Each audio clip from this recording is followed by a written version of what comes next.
veio um pessoal aqui e fez uma entrevista com a senhora como quem não quer nada. O pessoal faz uma música com a história da senhora e aí a gente vem aqui e coloca a música para a senhora ouvir para ver se a senhora vai gostar.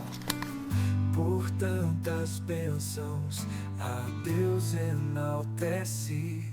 Obrigado, Senhor, por tanto amor. Em cada obra sente seu favor. O que eu fiz para merecer isso?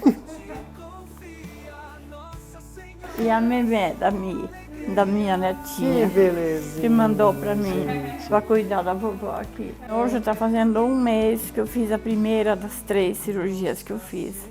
E de lá para cá já fiz 2 cirurgias. E olha, só posso falar uma coisa para vocês, nunca recebi uma coisa tão linda na vida.